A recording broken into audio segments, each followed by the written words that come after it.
어떤 나라든지 대통령이란 자리는 경제 원론 정도는 제대로 이해하는 사람이 해야 하는데, 문재인 대통령을 지난 2년 반 정도 겪어보니까 국정 현안 중에서 경제 분야에 대해서 특별하게 너무 무지하고 무식해가지고 오늘날 우리 경제가 심각한 위기 속으로 빠져들고 있습니다. 대한민국이 추구하는 자유시장 경제 주체는 기업입니다. 기업인들과 자본가가 돈을 더 벌고 싶다는 야심이 충만해가지고 새로운 기업을 만들고 투자를 해야 일자리가 만들어집니다. 그 일자리에서 임금이 지급되게 되면 그 임금이 풀려가지고 소비가 일어나고 시장에 돈이 돌게 되고 기업이 이익을 내게 되면 세금을 내고 그 세금으로 국가가 운영되게 됩니다.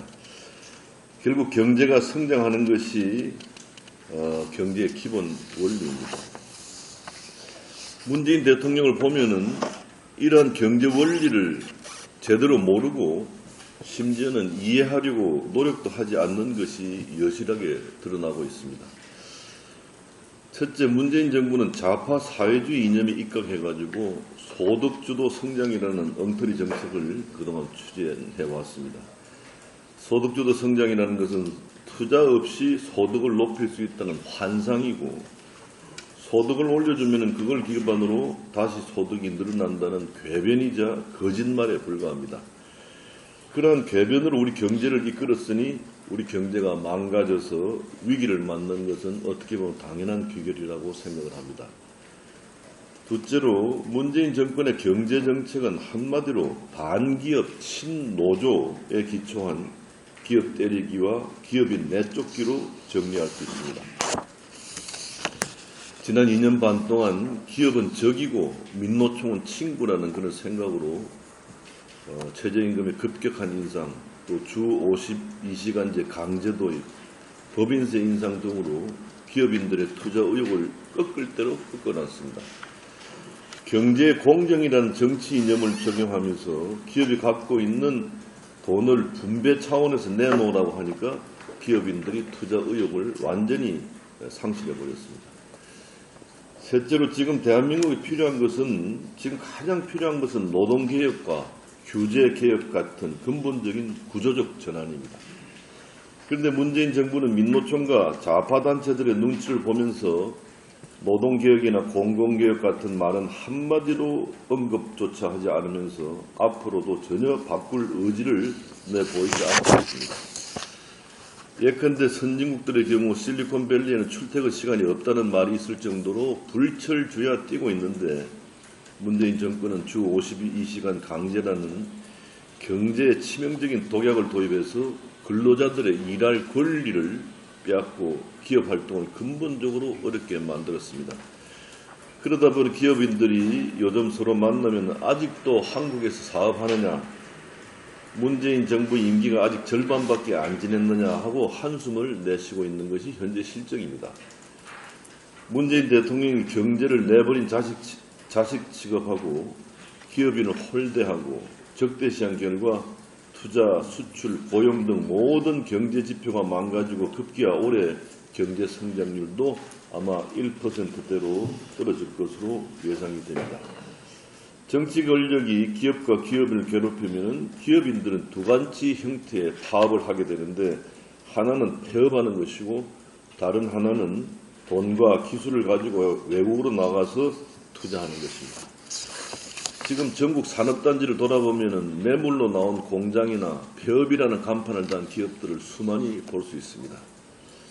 올해 상반기에 해외 투자 금액이 291억 달러로 사상 최대인 반면에 상반기 국내 설비 투자 증가율은 마이너스 12.7%로 외환 위기 이후 최대 폭으로 감소한 것을 보면은 기업인들의 대한민국 벗어나기, 즉 기업 엑소더스가 얼마나 심각한지를 알 수 있습니다.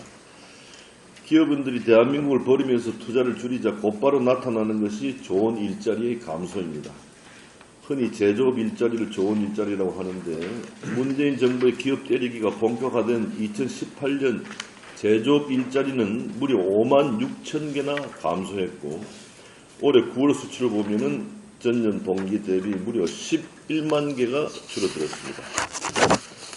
문재인 정부는 이 같은 고용 쇼크를 숨기기 위해서 세금으로 산책로 청소, 잡초 뽑기, 철새 감시, 빈 교실이나 사무실 전등의기 이런 같은 치료사업 같은 방법으로 단기 일자리를 많이 만들어 놓고 신규 취업자가 35만 명이나 늘었다거나 고용이 양적 질적으로 뚜렷한 회복세라는 식의 궤변과 거짓말을 늘어놓고 있습니다.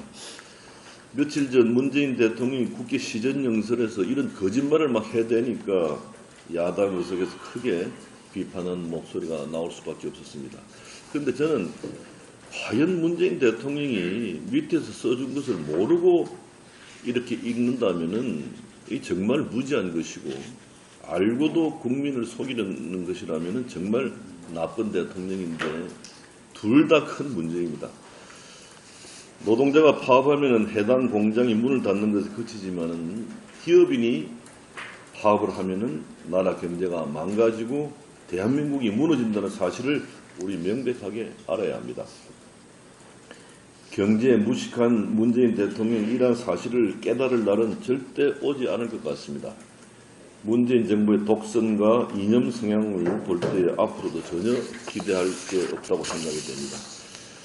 지금 대한민국의 경제와 민생을 살리는 유일한 길은 문재인 정부의 정치 권력을 하루빨리 끝내는 것입니다. 그러한 측면에서 내년 총선은 문재인 정부의 좌파 사회주의 정책을 계속 용인할 것이냐 아니면은 의회 권력 차원에서 브레이크를 걸 것이냐를 가늠하는 대한민국 운명이 걸린 그야말로 중차대한 정치 일정입니다. 우리 정치권과 국민들은 내년 총선이 특정 정당, 특정 정치인에 대한 선호를 묻는 차원이 아니라 대한민국이 좌파 사회주의 국가가 되어서 망국의 길로 가느냐 아니면은 자유민주주의 자유시장 경제의 원칙을 지켜 번영의 길로 가느냐에 훨씬 더 높은 차원의 선택이라는 것을 우리가 알아야 합니다. 저를 포함한 정치권, 특히 대한민국 우파를 대표하는 자유한국당들도 내년 총선을 개인 차원의 정치 일정이 아니라 국가와 국민의 운명이 걸린 중대사임을 인식하고 그런 차원에서 선국부당, 선당 후사의 정신으로 우파 정치권이 통합하고 단결해야 하는데 그러한 통합 이야기만 나오면은 특정인 몇 명이 나서서 통합에 죄를 뿌리는 독설을 퍼붓고 있습니다. 그 결과는 총선 실패로 돌아와서 나라를 망치고 있는 문재인 좌파 정권의 연장으로 망국의 길을 만든다는 것을 그 몇몇 방정맞은 특정 정치인들은 깨닫기 바랍니다. 감사합니다.